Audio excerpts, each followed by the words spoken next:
Top 10 में top 5 में आने का कोशिश करेंगे।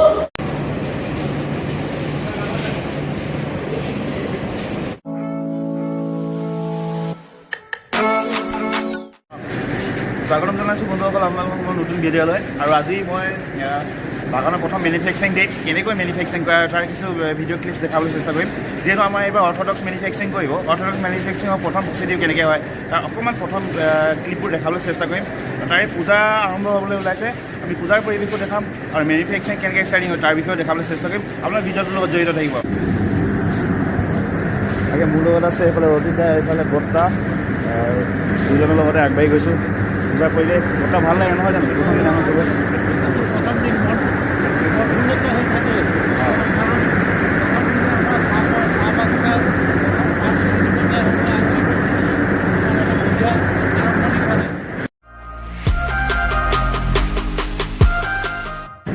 চব ইমান সুন্দৰকৈ সজাইছে। এনেই পূজাৰ চাকি বাতি জ্বলোৱা দেখা গৈছে। ইয়াতে পূজা চলি আছে, সুন্দৰ পৰিৱেশ।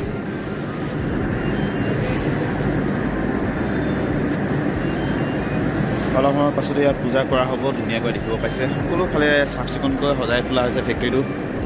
এতিয়া বছৰটোৰ কাৰণে যিহেতু ইয়াত মেনুফেকচাৰিং হ'ব, সুন্দৰকৈ আমাৰ চাফ চিকুণতে আৰু হাইজিন মেইনটেইন কৰি কিনে ফেক্টৰীটো সজাই তোলা হয়। এয়া হৈছে ৰোলিং টেবুল, আৰু ৰোলিং টেবুলৰ এই আগত দেখিব পাইছে এই ব্লেক কালাৰ হয়কেইটা, এই ৰাউণ্ডকৈ সেইকেইটা হৈছে ঘুগি, য'ত আপোনাৰ ৰোলিং টেবুলত প্ৰচেছ কৰাৰ পিছত ইয়াত অনা হয় ছেকেণ্ড প্ৰচেছিঙৰ কাৰণে। মই আচলতে অৰ্থডক্স টি মেনুফেকচাৰিঙৰ বিষয়ে কৈ আছোঁ। অৰ্থডক্স টি মেনুফেকচাৰিং কেনেকৈ কৰা হয়, কোনটো ছিষ্টেমেৰে কৰা হয় অলপ দেখাবলৈ চেষ্টা কৰিছোঁ, আভাস এটা দিছোঁ। এইকেইখন ৰলিং টেবুল, প্ৰতিখন ৰলিং টেবুলতে নাম্বাৰিং কৰা থাকে আৰু সেইমতে ৰেকৰ্ডো মেইনটেইন কৰে। ৰলিং টেবুলবোৰৰ তলত এখন এখন ট্ৰলিও থাকে। এই ট্ৰলিকেইখনত পাতটো পিছা পিছত ইয়াত পেলোৱা হয়, তাৰপিছত তাৰ পৰা ট্ৰলি দি উঠাই আনি এই গুগিবোৰত দিয়া হয়। এই গুগিবোৰত ছেকেণ্ড প্ৰচেছিংটো হয়। ইয়াত প্ৰচেছিং হোৱাৰ পিছত কালাৰিঙৰ কাৰণে থাৰ্ড ষ্টেপৰ কাৰণে কালাৰিঙৰ কাৰণে নিয়া হয় ফাৰ্মেণ্টিং ৰুমলৈ। আৰু এয়া ফাৰ্মেণ্টিং ৰুম দেখিছেনে? ফাৰ্মেণ্টিং ৰুম আৰু নিট এণ্ড ক্লিনকৈ থাকে। ইয়াত এচি নিচিনাকৈ বনাই মাৰি থাকে। ইয়াত যেতিয়া গ্ৰীণি পাতবোৰ আনি কিনে পিচি অনা পাতবোৰ আনি ইয়াত মেলি দিয়া হয় এটা থিকনেছত। তাৰপিছত যেতিয়া ব্ৰাউনি ভাৱ আহে, ব্ৰাউন ভাৱ অহাৰ পিছত ড্ৰায়াৰলৈ লৈ যোৱা হয় পুৰি চাহপাতৰ ৰূপ দিবৰ কাৰণে। গোটেই অসমৰ উদ্যোগটোৰ কাৰণে যাতে ভাল দিন আহে সেইটো কথা চিন্তা কৰি এটা ভাল ধৰণে পূজা এভাগি আগবঢ়োৱা হয়। তাৰে কিছু মই দেখাব চেষ্টা কৰি আছোঁ।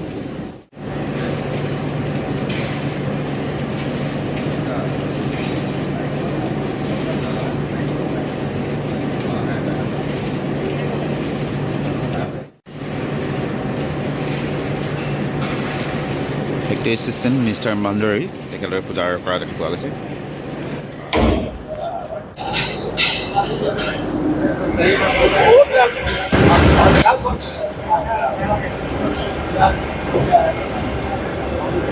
পাতটো এনেকৈ দিয়া হয় দেখিছে, আৰু ইয়াতে পাতটো পিচি দিয়ে। পিচাৰ পিছত এইটো ঢেঁকী বুলি ক'ব পাৰি, ঢেঁকী ধৰণে এইটো পিচি দিয়া হয়। মই গোটেই পৰিৱেশবোৰ দেখাই থাকোঁতে আমাৰ ফেক্টৰী মেনেজাৰ চাওক লগ পালোঁ।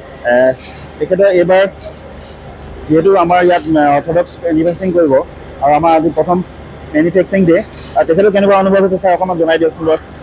আজি মইতো বহুতে কেনেকৈ মোৰ এইবছৰ শ্বিলঙৰ প্ৰথম এইবাৰ আমি ষ্টাৰ্ট কৰিছোঁ আজি, আৰু ষ্টাৰ্টিঙৰ আগে আগে আমি মানে গোটেই বছৰটো যাতে ভালকৈ যায়, ভালকৈ বনাই তাৰ কাৰণে আমি পূজা ভাগ আগবঢ়ালোঁ, ষ্টাৰ্ট কৰিছোঁ।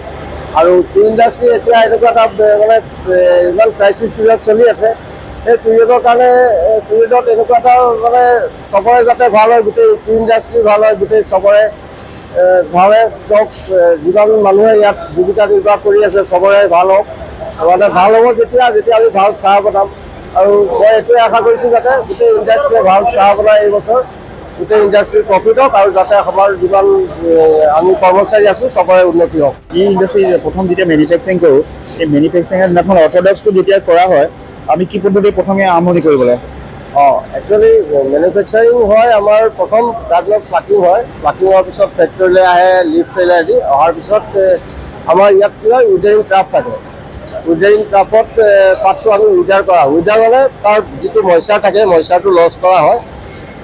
তাৰপিছত আমি তাৰ পৰা মেনুৱেলি মানুহে কেৰি কৰে, মনোৰিলত হেং কৰে, মনোৰিলৰ পৰা আহি তাৰপিছত আমি ৰোলিঙত চাৰ্জ কৰোঁ। ইয়াত ৰোলিং টেবুল আছে, ৰোলিঙত চাৰ্জ কৰি পেলাই ৰোলিং কৰাৰ পিছত তাত 2-3টা ফাইন এক্সট্ৰেক্ট কৰা হয় ঘুগি থ্ৰুৱেদি। ঘুগি মানে তাত জালি থাকে, জালি থ্ৰুৱেদি আমি ঘুগিত এক্সট্ৰেক্ট কৰাৰ পিছত তাৰপিছত ফাৰ্মেণ্টিং কৰা হয়। তাত ফাৰ্মেণ্টিং মানে অক্সিডেশ্যন কৰা হয়, তাৰ কালাৰটো চেঞ্জ হয়, তাত গ্ৰীণৰ পৰা কপাৰী ব্ৰাউন হয়।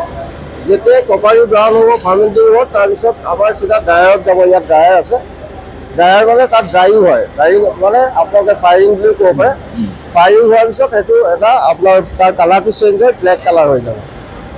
হোৱাৰ পিছত সেই প্ৰচেছটো সিমানেই। তাৰপিছত যিটো ড্ৰায়াৰৰ পৰা যিটো ব্লেকটো ওলাব তাক আমি শ্বৰ্টিং কৰা হয়। বেলেগ বেলেগ মেচ থাকে, বেলেগ বেলেগ মেচত তাৰ শ্বৰ্টিং হয়, বেলেগ বেলেগ গ্ৰেড বনোৱা হয়। আৰু গ্ৰেড বনাই তাৰপিছত পেকিং কৰা হয়, পেকিং কৰি ডেছপাৰ। মিষ্টাৰ কাকতি ছাৰক লগ পালোঁ আৰু এতিয়া আমাৰ main manager sir mister Krishna Kumar Jha साहब लोग पास। सर आपको सर आज ये फास्ट मैन्युफैक्चरिंग डे हम लोग का, तो सर आपको कैसा लग रहा है सर मैन्युफैक्चरिंग? बढ़िया लग रहा है। आज मधुपुर के लिए सभी में सीजन का 2023 सन का ये 5 लाख ये मैन्युफैक्चरिंग हो रहा है। हाँ, और हम लोग ऑर्थोडॉक्स बना रहे हैं और अच्छा क्वालिटी बना रहे हैं, तो हम लोग के लिए बहुत अच्छा बात है इस सीजन के लिए। और इस बार बारिश भी हो गया, टाइम से अच्छा हो गया। और ऑर्थोडॉक्स भी हम लोग का गार्डन जो है ऑर्थोडॉक्स बेसिकली ऑर्थोडॉक्स गार्डन है पहले से, जिसमें CTC 2-3 साल से बन गया था, लेकिन इस बार 100% ऑर्थोडॉक्स हम लोग बना रहे हैं इस साल 2023 में। और हम लोग को उम्मीद है, हम लोग को होप किया है जो इस बार सबसे अच्छा बेस्ट क्वालिटी का बनाएंगे।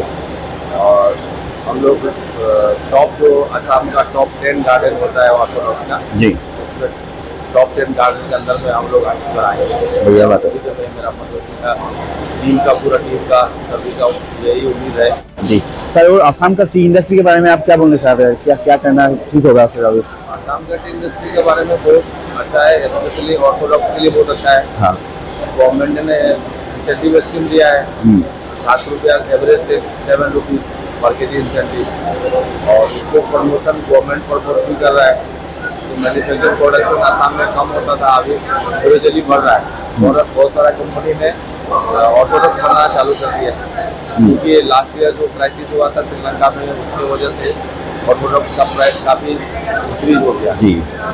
रिस्पेक्ट ऑफ ये CTC से क्या जो मुकाबला में इसका जो है कंपटीजन में तो अच्छा है, और इसीलिए ऑर्थोडॉक्स करना चाहिए। और ऑर्थोडॉक्स के लिए भी क्या है, तो हम लोग इंडियन मार्केट में ज़्यादा नहीं है, लेकिन मिडिल ईस्ट में, एशिया में, बाकी जो अदर कंट्रीज में बहुत डिमांड है जी जी। और उससे उसका प्राइस जो फॉरेन एक्सचेंज जो फॉरेन जो क्या पैसा मिलता है, एक्सचेंज मिलता है, उससे गवर्नमेंट का भी रेवेन्यू आता है। और वो रेवेन्यू ज़्यादा होता है, उसको सभी का फ़ायदा है। गवर्नमेंट इंडिया का फ़ायदा है, गवर्नमेंट ऑफ आसाम का भी फ़ायदा है, और ऑनर का भी फ़ायदा है, सभी का फ़ायदा है। रेवेन्यू ज़्यादा आएगा तो ऑब्वियसली सबका फ़ायदा है जी। ठीक है सर, थैंक यू आपको इतना अच्छा टाइम देने के लिए और इतना वैल्यूएबल टी के बारे में बोलने के लिए आपको थैंक यू मेरे तरफ से। Thank you.